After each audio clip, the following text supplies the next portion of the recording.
What's good, everyone? This is MEIHOUWANG, the Dou-zhansheng-fo, here with another review rating video on Eastbound and Down, a Danny McBride oriented show.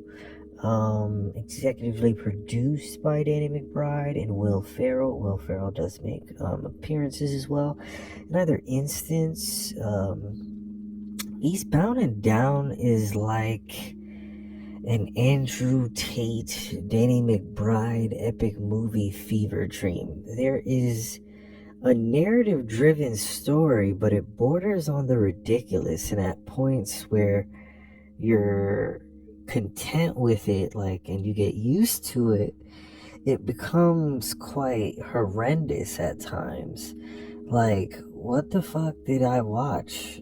And why did I watch it?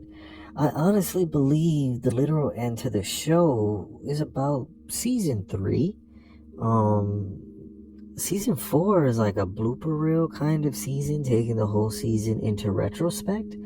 The most iconic part of this show is realizing where the snippet for Drake and Soulja Boy's "We Made It" song from Eastbound and Down's show as a soundbite and sample came from.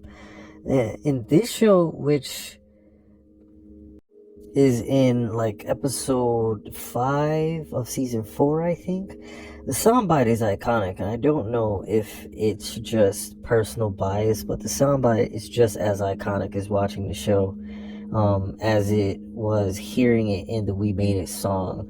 That, to me personally, is one of the best culminating points in the show. I'm not going to lie. The show is funny in its own, like, stand for American Dad, self-centered prick, borderline Andrew Tate fresh and fit like humor, but other times it goes a bit too far and just spews levels of vulgarity or violence on par with the present onset of South Park and Family Guy nowadays, where whole episodes or segments are just over-the-top insults that don't hit their mark and are just weird ideas that kind of should have never been aired. If there was going to be a second potential end to the show and someone was going to go beyond season 3, the 4th season, episode 5 or 6 would suffice, and one could just be left assuming Kenny Powers is still out and about doing his thing, where that context is left in space-time by those biases, or those bases. But for the average viewer, they may not finish the show, or if they do, I fear and feel like most people would give this show like a 7.6 out of 10, maybe even lower, but I feel like being as fair as possible, about a 7.6. At least that is what I'd give it, being as honest as possible.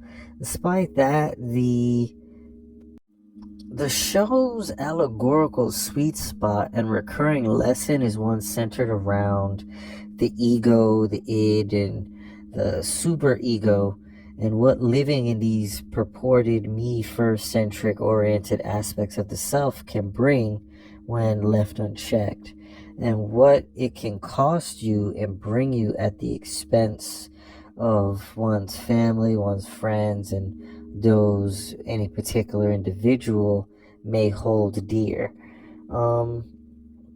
Overall, that's all I have to say, quite frankly, about this show. This is more than I thought I would say, quite frankly, about this TV mishigosh. Anywho, this is MEIHOUWANG, the Dou-zhansheng-fo, thanking you for watching, listening, so on and so forth. And I hope you have a wonderful day. I'm out.